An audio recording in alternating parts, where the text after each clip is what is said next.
There is a moment, and most people never think about it, where a good neighborhood turns.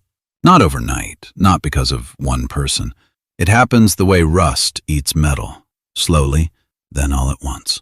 And if you were listening to a citizens band radio in, say, 1978, and then you came back to that same frequency in 1982, you would have heard two completely different worlds. The first was a functioning community. The second was a room full of people shouting past each other with the lights off. The question nobody asked at the time, the one that actually matters, is not, why did people stop using it? The question is, what happened on the air that made them want to leave? Picture a two-lane road in the middle of the night. There are no lights, no shoulders. The rain is coming down steady, and you cannot see more than 40 yards ahead. You reach down and turn the radio on. A voice comes through, clear and quick. Jackknifed rig at mile marker 71, both lanes down. Take the exit and go around. That message just saved you an hour, maybe more. Maybe it kept you from rear-ending a stopped truck at 60 miles an hour in the dark. That is what the radio was for. That was the reason people installed them, trusted them, left them on for hours at a stretch.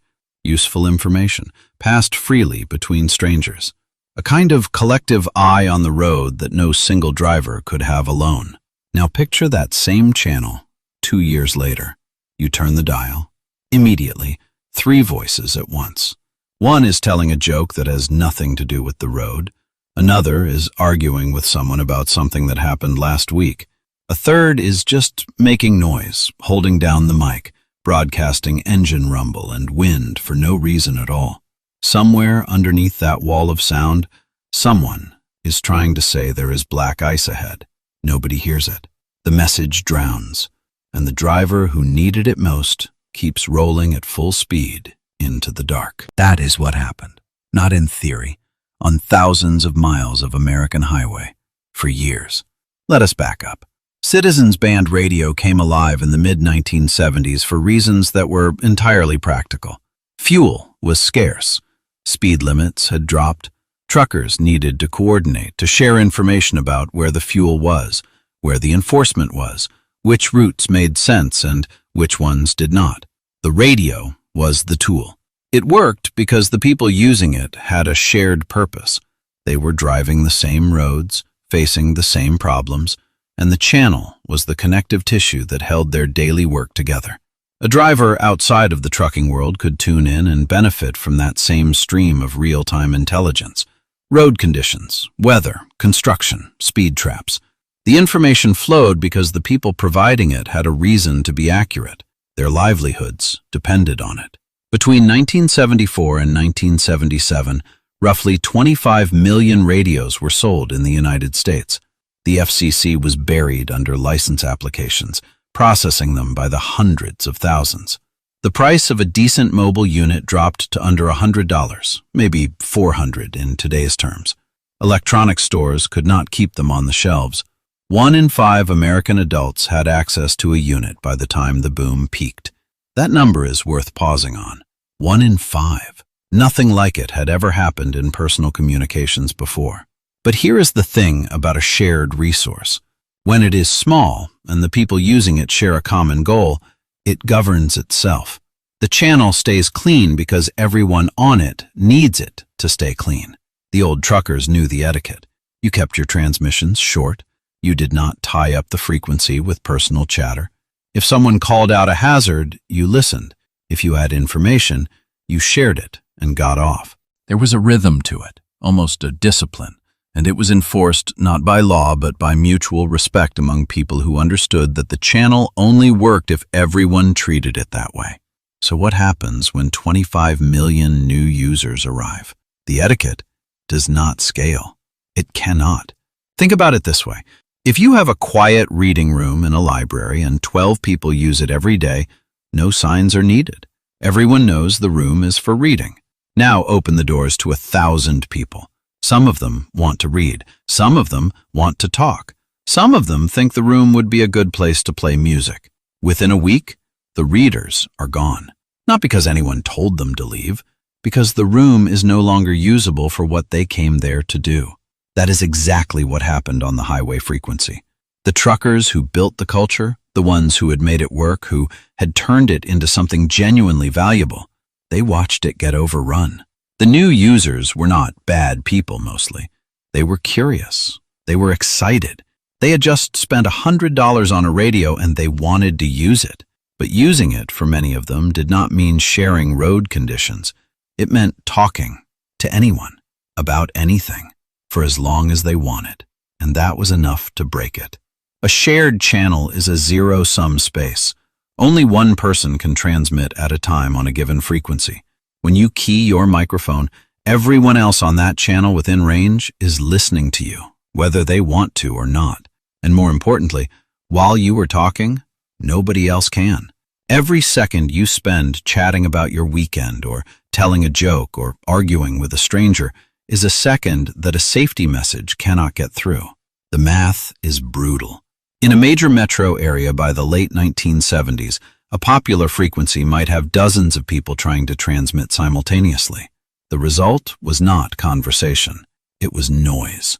But noise was only the first problem. The second was worse. Because the channel was anonymous, there was no consequence for bad behavior. Your handle was not your name. Nobody knew where you lived. Nobody could track you down. If you wanted to curse, you could curse.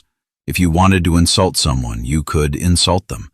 If you wanted to hold down your mic button and blast static for 5 minutes just to ruin the channel for everyone in range, you could do that too. And people did. They did it a lot. The FCC had rules, technically. Profanity was prohibited. Transmissions were limited to 5 minutes with a mandatory 1-minute break. You were not supposed to use the radio for casual conversation on certain channels. You were required to have a license, complete with a call sign. But enforcement was almost non-existent against the scale of the problem. In fiscal year 1975, the FCC received 31,000 complaints about citizens' band violations. 31,000. And that was before the real peak. The commission set up special enforcement groups, but the math was impossible. You had millions of anonymous users spread across every highway and back road in the country, operating from moving vehicles, and a handful of field agents trying to locate specific violators using direction-finding equipment. It was like trying to clean a river with a teaspoon. So the rules existed on paper, and nowhere else. And when rules do not get enforced, they stop being rules. They become suggestions, and then they stop being suggestions. And then the people who were following them feel foolish for doing so. Here is what the channel sounded like in its worst stretches. Near any major city, you would turn to the highway frequency and hear something like this. A voice mid-sentence about nothing in particular, overlapping with another voice responding to a different conversation entirely, overlapping with a third voice cursing at both of them, overlapping with dead air from somebody holding a mic key for no discernible reason. Underneath all of that, if you listened hard, you might catch a fragment, something about a stall in the left lane, or construction starting at a certain mile marker. But you could not be sure. You could not trust it. And that was the real damage. Not just that the channel was loud, but that it had become unreliable. Trust is the only thing that makes a communication network valuable. If you call out a speed trap and the information is accurate, the next person trusts the channel a little more. If someone warns about a hazard and the warning is real, the system gains credibility. But when the channel is full of garbage and every third transmission is a lie or a joke or meaningless noise, trust dies. And once trust dies in a system like this, it does not come back. People stop listening. They stop relying on it. And then the people who still have useful information to share find that nobody is paying attention anymore. So they stop sharing. The whole thing spirals. The useful people leave. The loud people stay. The channel gets worse. More useful people leave. The loud people get louder because there is less competition for the mic. On until what you have left is not a communication tool at all. It is just an open frequency full of noise. There was also a hardware problem that made everything worse. The legal power limit for a citizens band radio was 4 watts. That is not a lot.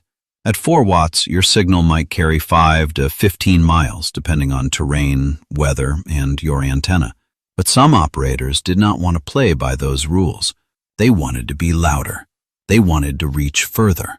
They wanted to dominate the channel. So they bought amplifiers. Linear amplifiers, they were called. Big aftermarket boxes that took your 4-watt signal and pushed it to 50, 100, sometimes several hundred watts. Completely illegal. The FCC had been clear about that since the beginning. But remember the enforcement problem.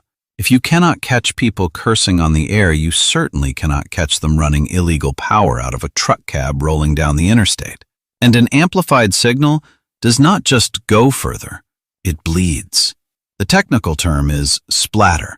When you push more power through a radio not designed for it, the signal gets dirty. It does not stay neatly on its assigned frequency. It spills over into adjacent channels, sometimes 4 or 5 channels in each direction. So one person running an illegal amplifier could make half a dozen channels unusable for every legal operator within range. And there was nothing anyone could do about it except turn off the radio. The people running those amplifiers were not trying to share road conditions. They were trying to be heard. The channel had become a stage, and the loudest voice won. That dynamic rewarded exactly the wrong behavior. If you were polite, you were quiet. If you were quiet, you were drowned out. If you were drowned out, you were invisible. The only way to be heard was to be louder, more aggressive, more willing to take up space. And the people who were willing to do that were, almost by definition, not the ones with useful things to say. There was a phrase people used, ratchet jaw. It meant someone who would not stop talking, someone who treated the channel as their personal radio show, going on and on, holding the mic, filling dead air with anything, everything, just to keep the frequency occupied. A ratchet jaw did not care that you needed the channel. A ratchet jaw was not there to communicate. A ratchet jaw was there to perform. And here is where it gets interesting, because this pattern did not just happen once. It happened again, decades later, in a completely different medium. Think about comment sections on the internet. Think about early forums, bulletin boards, online communities that started with a shared purpose and a small group of people who cared about the topic. They worked because the participants had a common interest and an unspoken agreement about how to treat the space. Then the community got popular. Traffic grew. New users arrived who did not share the original purpose. Some of them wanted to argue. Some of them wanted attention. Some of them just wanted to make noise. The moderators could not keep up. The useful contributors got tired of wading through garbage to find real conversation. They left. The quality dropped. More people left. What remained was a hollow version of what had been built. The Citizens Band radio went through that exact cycle 40 years before the internet made it familiar. No moderators, no blocking, no mute button, no algorithm to filter out the bad actors. Just an open frequency where anyone with a $30 radio and an antenna could say anything to anyone at any time, and there was nothing you could do about it, except change the channel or turn the radio off. Some people tried to self-police. Experienced operators would call out bad behavior on the air. They would tell someone to clear the channel or take their conversation somewhere else. But what leverage did they have? None. The offender could simply ignore them. Or, worse, could start targeting them. One common tactic was to follow a specific operator around the channels. If you moved to a new frequency to get away from the chaos, the troublemaker would follow and start again. This was not hypothetical. It was routine. Women experienced this at a level that drove many of them off the air entirely. A female voice on the channel would attract immediate and sustained attention, much of it unwanted. The anonymity that made the radio feel free also made it feel unsafe. The same handle system that let a trucker be someone new on the air also let a harasser be untraceable. And the FCC, already drowning in tens of thousands of complaints, had no mechanism to address individual instances of what was essentially stalking conducted over public radio frequencies from moving vehicles. By the early 1980s, the original community was hollowed out. The truckers still used their radios because they had to. The road information was still there, buried under layers of interference and chatter, and a professional driver who knew how to filter through the noise could still find it useful. But the casual user, the family with a base unit in the kitchen and a mobile unit in the car, the commuter who used to tune in for traffic updates, the road tripper who liked hearing voices in the dark, they were gone. They had been pushed out not by technology, but by other people. What made this especially painful was the speed of it. In 1975, the radio was a revelation. In 1976, it was a national phenomenon. By 1980, it was deteriorating. By 1983, the FCC dropped the license requirement entirely, essentially conceding that it could not regulate what was happening. That decision, which might have seemed like a gesture of openness, was really a surrender. The Commission was admitting that the rules it had written were unenforceable and that the airwaves belonged to whoever was willing to shout the loudest. And once the license went away, the last symbolic restraint went with it. A call sign, even one most people ignored, was still a tether to some idea of accountability. Without it, the channel was truly anonymous. A person could key up, say whatever they wanted, and vanish into the static with no identity at all. Meanwhile, the manufacturers had already moved on. The companies that had made fortunes selling units during the boom saw their sales collapse. Some went bankrupt, others pivoted to other electronics. The cheap radios that had flooded the market during the peak years performed poorly to begin with, and as they aged, they performed worse. Signals got muddier. Receivers picked up more interference. The hardware was degrading at the same time the culture was. There is a concept in economics that describes what happened perfectly, even though nobody used the term at the time. It is the idea of a shared resource that collapses because individual users take more than their share, and nobody has the authority or the will to stop them. Each person using the channel for personal chatter or noise or amplified ego is making a rational decision for themselves. They want to talk, so they talk.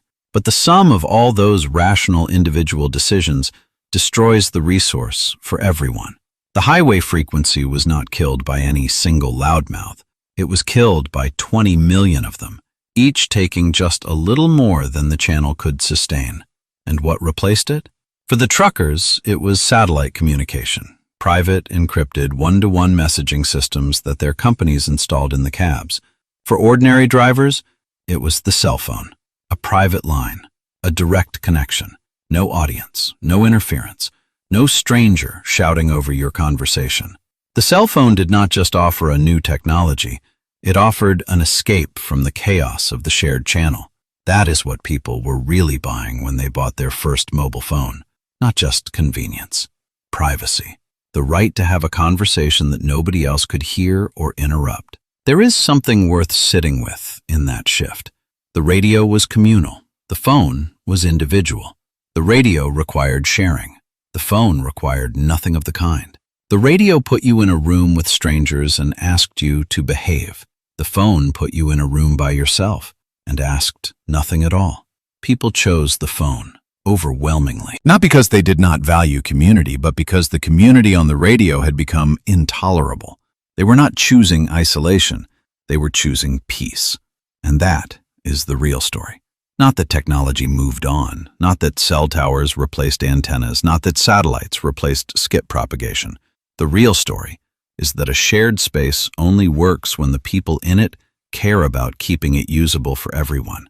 When that stops, when individual voices decide their right to be heard outweighs everyone else's need to listen, the space collapses. It does not matter whether the space is a radio frequency, a public park, an online forum, or a town square. The principle is identical. A commons survives on restraint.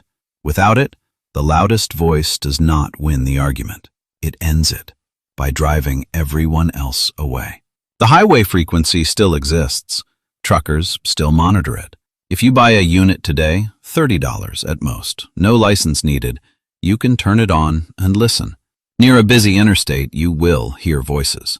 Some of them are doing exactly what they always did, calling out hazards, warning about enforcement, sharing conditions. The old purpose lives in the cracks, but you will also hear the other thing, the noise, the arguments, the ratchet jaws, the amplified signals smearing across the dial, the ghosts of a culture that ate itself alive. And if you listen long enough, really listen, you will hear the silence too. The millions of people who used to be there and are not. The families who unplugged their base stations. The commuters who stopped tuning in. The voices that carried useful information and decided one day that nobody was hearing them anymore. That silence is the real cost. Not the equipment gathering dust in garages across the country, not the faded bumper stickers or the forgotten handles. The cost is the information that stopped flowing, the warnings that were never given, the connection between strangers that was real and functional and, for a brief and remarkable period, genuinely free. It lasted about a decade at its peak, a shared radio network, open to anyone, connecting millions of people across every highway in the country. And the thing that destroyed it was not a competing technology or a government regulation or a shift in economics. It was human behavior on an unmoderated channel. The loudest voices won, and everyone else left. That is not just a story about radio. If you have spent any time online in the last 20 years, you already know that. You have watched it happen again on platform after platform, in community after community. The setting changes, the technology changes, the pattern does not. So the next time you pass a long-haul truck on the interstate and see the antenna swaying on the roof of the cab, know that the driver inside might still have a radio on, might still be listening, might still be part of a conversation that has been going in some form for over 50 years. The conversation that was once the biggest open network in the country and is now a whisper. Not because the signal faded, because the noise got louder than the signal, and nobody could turn it down.